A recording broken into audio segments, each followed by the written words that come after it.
আরেকটা কারণ আছে মিশন ভাই। সেকেন্ড কারণ তারেক রহমানকে নেওয়ার, এক হচ্ছে মক্কা চুক্তির ভয়। মক্কা চুক্তি এই মক্কা চুক্তি বিষয়ে যদি আমি আরেকটু কথা বলি, সেটা হচ্ছে যে এই তুরস্কের গণমাধ্যম ইয়ানি সাফাক, তারা সরকারের খুব কাছের মিডিয়া, তো তারা বলতেছে যে এই যে মক্কা জোটটা হলো, আপনি জানেন যে তুরস্ক, সৌদি আরব এবং পাকিস্তান, এবং তুরস্ক চাই এতে বাংলাদেশকে অ্যাড করতে, এবং তুরস্ক সৌদি আরবকে রিকোয়েস্ট করবে, এবং এরপরই ভারতের বিভিন্ন মিডিয়া, বিশেষ করে এনডিটিভি, ফাস্ট পোস্ট, তারা বললো যে এই যেই তুরস্কের যে ইয়ানি সাফাক যেই মিডিয়াটা বললো যে বাংলাদেশ এই মক্কা জোটে অ্যাড হতে চায়, যেটাকে অলরেডি মুসলিম নেটো বলা হচ্ছে, এটা আসলে ফেলে দেবার মতো না। এই বিষয়টা আসলে গভীরভাবে ভাবা উচিত। যদি বাংলাদেশ সেই জোটে এসে যায় এবং তুরস্কের যে উন্নত প্রযুক্তির যেই সামরিক সরঞ্জাম এগুলো তারা পেয়ে যায় জোটের কারণে, আবার আপনি অলরেডি জানেন যে তুরস্কের সঙ্গে বাংলাদেশের একটা ড্রোন কারখানা হবে, যেটা হরগোছ নারায়ণগঞ্জে তার একটা বগুড়া নিয়ে গেছে। আবার চীনের সঙ্গে একটা ড্রোন কারখানা হবে, চীনকে অলরেডি মোংলা বন্দরের এদিকে মানে দিয়ে দিছে। তো এখন চিন্তা আছে ভারতের, কাজেই ভারতকে আসলে চায় মনে প্রাণে যে আসলে বাংলাদেশ কোন সামরিক জোটে যাক, এটা ভারত কখনোই চায় না, এবং তারেক রহমানকে হুঁশিয়ার করার জন্যই আসলে তারেক রহমানকে খুব দ্রুত তারেক রহমানকে আসলে ভারতকে নিয়ে যেতে চায় নরেন্দ্র মোদী। না, আমি যে বলতে চাচ্ছিলাম, আপনি সুন্দর প্রসঙ্গ অবতারণা করছেন। আমরা তো আসলে, আমি আপনাকে একটু আগে বললাম না যে ওআইসি নামক 57টা দেশের যে আমাদের যে জোট, এই জোটটা সামরিক জোট হওয়া উচিত ছিল অনেক আগে। ভুলে গেছি আবার, বাংলাদেশ কিন্তু সৌদি আরবের একটা জোটে ছিল না, ওই যে হরমুজ নিরাপদ, ওই জোটটা অলরেডি আছে। হরমুজ ওটা দেশের সঙ্গে নাকি 13টা দেশের সঙ্গে দেশে তো অলরেডি আছে। You are right. আমি বলি, আমরা এই যে আজকে ইরান যুদ্ধের কারণে আজকে যে জোটটা হয়েছে, আমি মনে করি এখানে at the end of the day যুক্তরাষ্ট্রের বড় ধরনের পরাজয় হচ্ছে, কূটনৈতিকভাবে এমনকি সামরিকভাবে। এখানে সবচেয়ে বড় কথা হচ্ছে যুক্তরাষ্ট্র মিডল ইস্টে তাদের টোটাল আপনার সিকিউরিটি যেটা দিত সেটা এখন হারাচ্ছে, কারণ যুক্তরাষ্ট্রকে কেউ ভরসা করতে পারতেছে না, এবং ইট ইজ প্রুভড। এই জন্য টার্কি, সৌদি আরব, পাকিস্তান এখন জোট বাঁধছে। আপনি জানেন পাকিস্তান একমাত্র মুসলমান দেশের মধ্যে পারমাণবিক বোমার অধিকারী। সুতরাং টার্কি ন্যাটোর সদস্য, কিন্তু টার্কি এই যে আমাদেরকে প্রস্তাব করছে, ইয়ানিক সাফার কথা যে বললেন, দে আর রাইট। আমি স্যালিউট করি মিসেস তাইফ এরদোগানকে, তুরস্কের বাদশাকে, তুরস্কের প্রেসিডেন্টকে। অবশ্যই আমাদেরকে সেখানে আমরা ঢুকতে চাই। আমার মনে হয় এই যে আমাদের সৌদি বাদশাহ ক্রাউন প্রিন্স মোহাম্মদ বিন সালমান খুব সম্ভবত আমাদের প্রধানমন্ত্রীকে দাওয়াত দিছে, সেই জন্য উনি সম্প্রতি এই দাওয়াতটা পাইছে, আমরা দেখলাম, এবং এটা আমার জানা মতে এটা খুব দ্রুত কাজ চলতেছে। উনি এই জানি না এই জাতিসংঘে উনি 21শে সেপ্টেম্বর যুক্তরাষ্ট্রে আসবেন বলে আমরা জানি, সম্ভবত এর আগে বা পরে হবে, এখনো কনফার্ম হইতে পারি নাই। আমি মনে করি এই যে তুরস্কের যে প্রস্তাব, এখানে অতি অবশ্যই বিশেষ করে 3টা দেশের কথা, ওইটা আমি পড়লাম, 3টা দেশের কথা বলা হয়েছে, এবং পরবর্তী ধীরে ধীরে সব মুসলিম দেশের কথা বলা হয়েছে। সেখানে 1 নম্বরে বাংলাদেশ, 2 নম্বরে ইন্দোনেশিয়া, 3 নম্বরে মালয়েশিয়ার কথা বলা হয়েছে। এবং আমি ধন্যবাদ জানাই ইয়ানিক সাফা পত্রিকাকে যে এই প্রস্তাবটা, এটা তো আপনি বললেন, এটা তুরস্কের সরকারি পত্রিকা বলা যায়, they are very much related with the AK party তুরস্কের। সুতরাং আমি এবং আমরা বাংলাদেশের মানুষ অতি অবশ্যই আমাদের সামরিক সক্ষমতা যেমন অনেক বাড়াতে হবে, সেটা টার্কির সাথে, পাকিস্তানের সাথে, চীনের সাথে, যুক্তরাষ্ট্রের সাথে, অথবা আমরা ইউরোফাইটার টাইফুন কিনতেছি বা চ্যাংডু কিনতেছি, সাথে আমরা এই জোটে ঢুকবো। এই জোটে ঢুকলে তখন ভারত বুঝবে যে পাপেট মাফিয়া হাসিনা আর তারেক রহমানের মধ্যে difference. What is the difference between people's power and mafia power? আমার দেশের সাথে ষড়যন্ত্র, আমার সেনাবাহিনীর সাথে ষড়যন্ত্র, আমাকে আক্রমণ করবে। সেই দিন তারা বলতেছে, এই যে এনডিটিভির একটা নিউজে দেখলাম যে আমরা নাকি এখন পাকিস্তানের সাথে, আরে ভাই, আমি পাকিস্তানের সাথে লেনদেন করবো নাকি চীনের সাথে লেনদেন করবো? ইট is my business, it is not your business. তারপরে আপনি দেখেন তারা বলে যে আমরা নাকি আপনার এই যে মক্কা চুক্তিতে যাবো। এটা মক্কা চুক্তিতে যাবো মানে আলবত যাবো। হু হেল ইউ আর? তোমার কে? তুমি কে বলা? তুমি যে কোয়াডে গেলা, পৃথিবীর সর্ববৃহৎ শক্তি যুক্তরাষ্ট্র, জাপান এবং অস্ট্রেলিয়া, কোয়াড, এটা একটা সামরিক শক্তি। তুমি অলরেডি পৃথিবীর 4র্থ বা 5ম বৃহত্তম সামরিক ওয়ার্ল্ড ফায়ার পাওয়ারে তোমার র্যাঙ্কিং আমি দেখতেছি। তারপর তুমি কোয়াডে গেলে কার বিরুদ্ধে? চীনের বিরুদ্ধে। তো চীন তো আমার বন্ধু, চীন আমার সবচেয়ে ভালো বন্ধু। তাহলে আমার চীনের বিরুদ্ধে যে তুমি এত বড় সামরিক শক্তি হয়েও আমি তো অত বড় সামরিক শক্তি না, আমার র্যাঙ্কিং হচ্ছে এখন 35, তুমি হচ্ছে ওয়ার্ল্ডের 4-5, তা আবার কোয়াড করলা। এখন আমি মক্কা চুক্তি করলে তোমার সমস্যা কি? তোমার কি সমস্যা? তোমার সমস্যা হলে তো আমার সমস্যা তুমি করছো, আমার দেশের সকল ইনস্টিটিউশন তুমি ধ্বংস করছো, এটা পারফেক্টলি দিয়ে 4টা নির্বাচন করছো। এখন আমাদের সকল ক্রিমিনালদেরকে তোমরা তো অনুচ্ছেদ বাংলাদেশ থেকে নিয়ে গেছো। তুমি কি কারণে আমাদের সকল ক্রিমিনালকে, এবং সবচেয়ে বড় কথা হচ্ছে এই মাফিয়া হাসিনা যে মৃত্যুদণ্ডপ্রাপ্ত মাফিয়া বাংলাদেশে শত শত হাজার হাজার আমাদের তরুণ হত্যা করেছে, তোমাদের দেশে এখন পালিয়ে আছে। আবার তুমি তাকে ব্যবহার করতেছো, আবার বলতেছো যে আসো তারেক রহমান সাহেব, আমরা তোমাকে একদম সর্বশ্রেষ্ঠ সংবর্ধনা দেবো। We don't need. তুমি আমার পানির ইচ্ছা দাও না, বর্ডারে মানুষ মারো, তোমার সাথে আমার ট্রেড বিল $14 বিলিয়ন, তুমি আমাদের পণ্য টেরিফ, প্যারাটেরিফ, নন টেরিফ ব্যারিয়ার দিয়ে আমাদের কোনো পণ্য তোমার এখানে দিতে দাও না। আমাকে 100 আইটেম আমাকে ফ্রি ট্রেড করতে দিচ্ছে। What hell you are? কেন তোমাকে আমি এত সমীহ করব?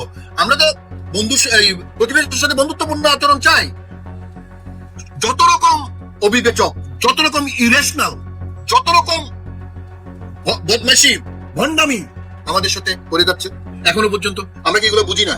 আমরা কি তোমাদের মতো তোমরা তো গরুর মুদ খাও, আমরা গরুর দুধ খাই। আমাদেরকে তো ছোট মনে করিও না। এই যে আমাদেরকে ভারতের এই যে কি রিপাবলিক টিভি একটা আছে প্রত্যেকদিন হুমকি দেয়, আরে পাগলের কারখানা, ইডিয়েট, মূর্খ। লিস্ট তোমাদের প্রধানমন্ত্রীর মতো ভুয়া সার্টিফিকেট দাঁড়িয়ে আমাদের প্রধানমন্ত্রী না। ভুয়া সার্টিফিকেট দিয়ে রাজনীতি হয় না, এটা উই নো। সার্টিফিকেট লাগে না রাজনীতিতে। রাজনীতি লাগে দেশপ্রেম, সাহস, অভিজ্ঞতা। সবচেয়ে বড় দরকার হচ্ছে সাহস এবং দেশপ্রেম। সেটা আমাদের প্রধানমন্ত্রীর ইনশাআল্লাহ আলহামদুলিল্লাহ আছে। সুতরাং ওই যে জামাতের দোষ দিবা, জামাত একটা রাজনৈতিক দল, তারা এখন 70-এর উপরে সিট নিয়ে আছে।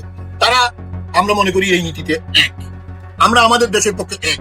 আজকে তোমরা ভারতের পার্লামেন্টে শেখ হাসিনাকে জায়গা দেওয়ার জন্য, তাদের পাপেটকে সেলিউট করার জন্য সকল রাজনৈতিক দল এক হয়ে গেছে। চিন্তা করেন, সকল রাজনৈতিক দল।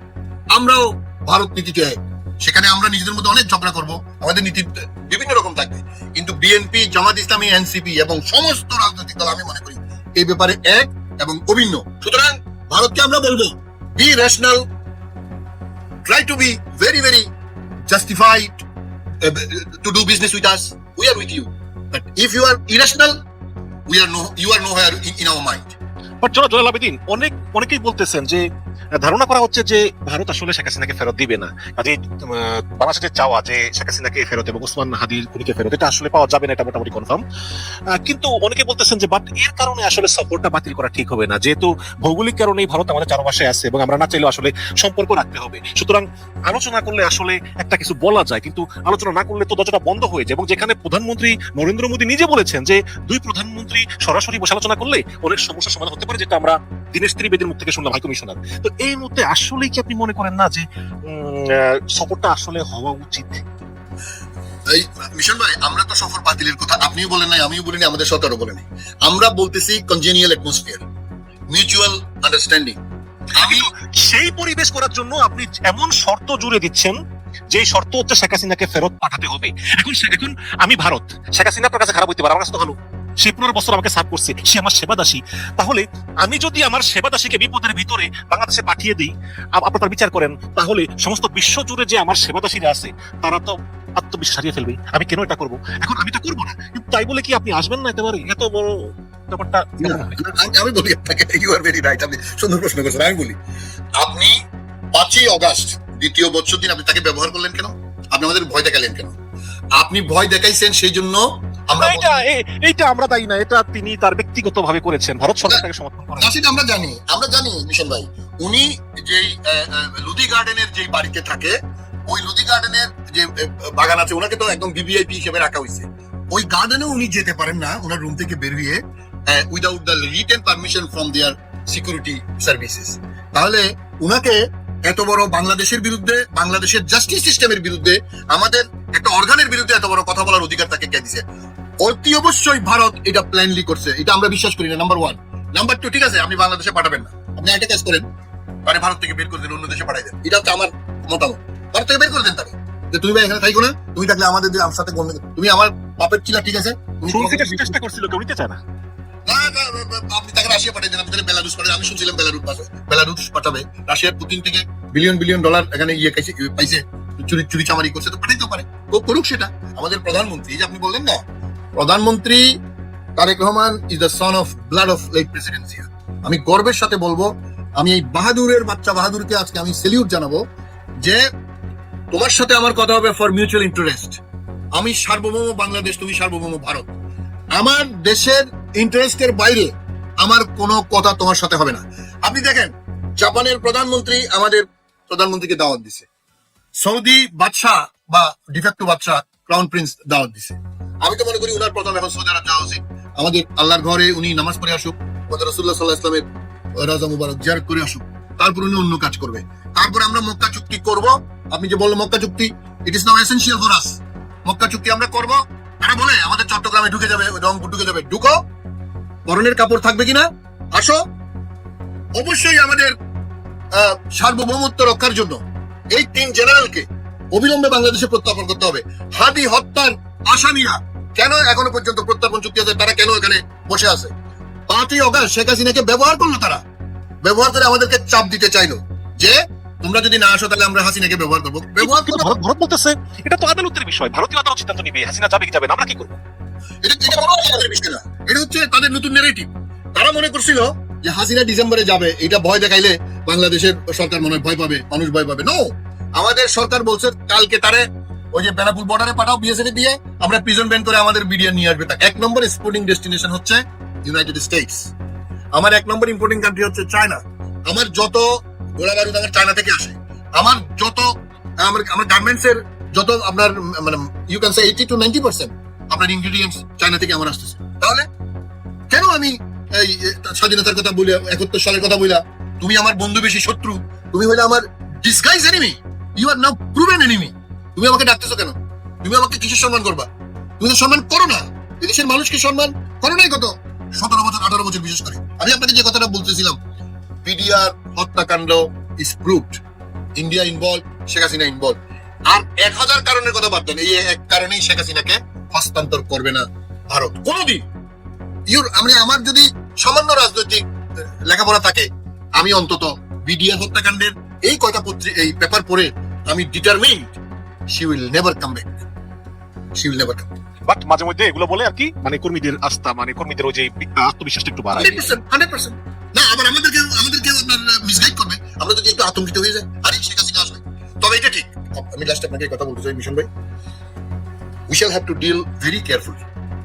ভারতে মোরারজি দেশাই এখন নাই, আমরা প্রেসিডেন্ট জিয়াউর রহমানকে কৃতিত্ব যেমন দিব, তেমন গান্ধীর অনুসারী মোরারজি দেশাই, তার পররাষ্ট্রমন্ত্রী ছিল অটল বিহারী বাজপেয়ী, এবং তাদের পানি সম্পদ মন্ত্রী ছিল সুরজিৎ সিং বার্নালা, আমার এখনো মনে আছে, আমাদের শহীদ প্রেসিডেন্ট জিয়া, এবং তার অ্যাডভাইজার ছিলেন বিএম আব্বাস এটি, উপমহাদেশের শ্রেষ্ঠ পানি বিশেষজ্ঞ, এবং তারেক রহমান সাহেবের শ্বশুর মাহবুব আলী খান ছিলেন পানি সম্পদ মন্ত্রী। বাংলাদেশের যে শ্রেষ্ঠ পানি চুক্তি, গঙ্গার পানি চুক্তি করা হয়েছিল উইথ গ্যারান্টি ক্লজ, যেটা আজ পর্যন্ত কেউ করতে পারেনি, তাহলে জিয়াউর রহমান সাহেব কিভাবে করতে পারছিলেন? অতি অবশ্যই আমি মোরারজি দেশাইকে ধন্যবাদ দিব। ভারতে মোরারজি দেশাইয়ের মতো নেতা যদি না আসে, বিপি সিং এর মতো নেতা যদি না আসে, চন্দ্রশেখরের মতো যদি নেতা না আসে, তাহলে কিন্তু রিলেশনশিপ কোনোদিন বিল্ড আপ হবে না। এরা তো জঘন্য, এরা তো সবচেয়ে ওয়ার্স্ট, এরা তো মনুসংগীতা তাদের ডক্ট্রিন করবে সংবিধান কদিন পরে। এটা আপনাকে আগে একবার আমি বলছিলাম, তাদের আলটিমেট ডেস্টিনেশন হচ্ছে মনুসংগীতা। মনুসংগীতা মানে কি জানেন? ভারতে যেসব ধর্ম হয়েছে তারা হবে সিটিজেন নাম্বার 1+1, ভারতের বাইরে সেটা হচ্ছে ধরেন হিন্দু, বৌদ্ধ, জৈন।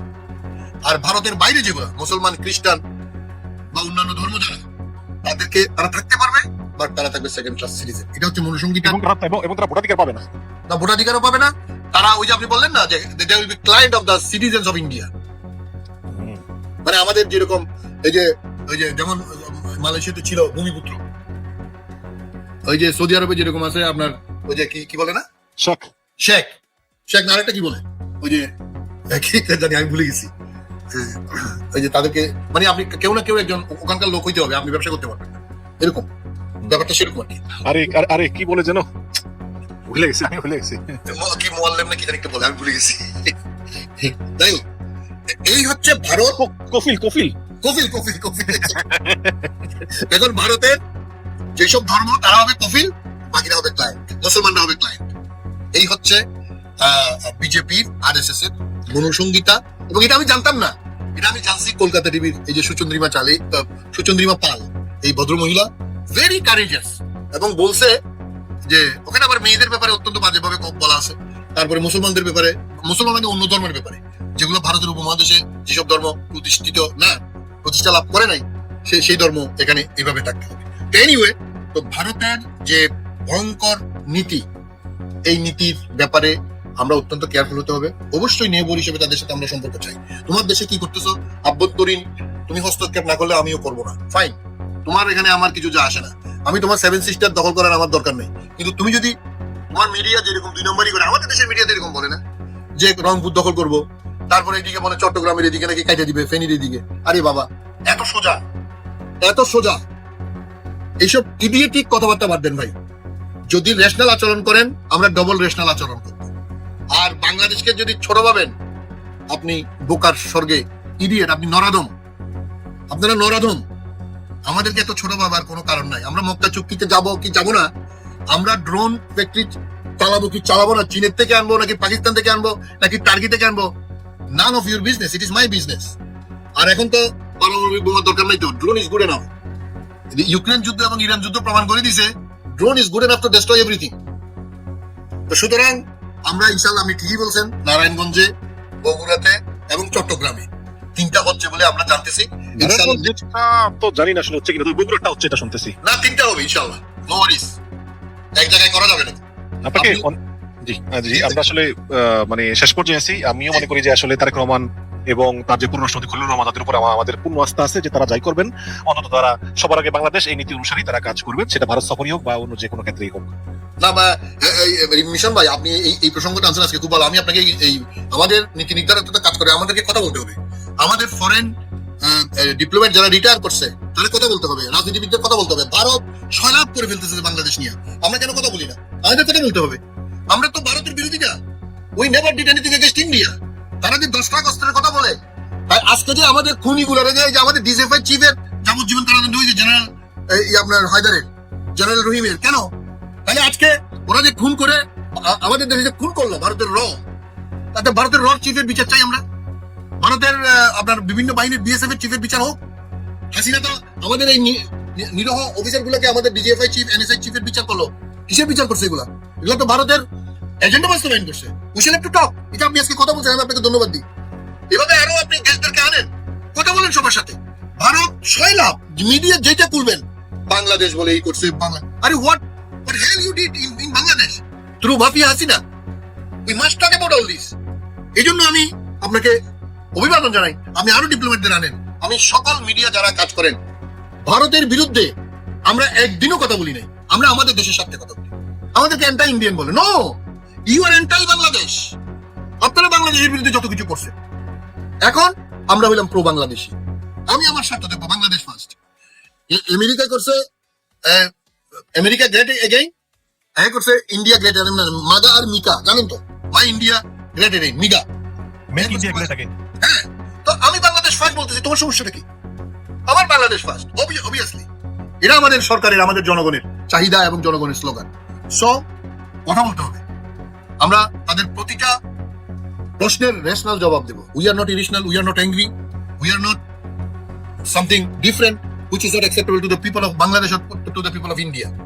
আজকে কেন আমাদের মিডিয়া ভারতে দেখা যায় না? কারণ কি? আমাদের একটা টেলিভিশন কেন দেখা যায় না? আপনাদের শয়ে টেলিভিশন আমরা ফ্রি করে দিছি। You are so conservative, nonsense. আপনি চিন্তা করতে পারেন আমাদেরকে টিভি ইন্ডিয়াতে দেখা যায় না কেন? তাহলে কি রকম আপনি অ্যাগ্রেসিভ এবং কি রকম তারা কনজারভেটিভ, আপনি চিন্তা করতে পারেন? এটা সামান্য একটা ব্যাপার। আমাদের টেলিভিশন পর্যন্ত তাদের ওখানে দেখা যায়। তারা আমাদেরকে বলে যে আমরা জঙ্গি দেশ, আমরা উগ্রবাদী দেশ, আমরা তাদের বিহারের মতো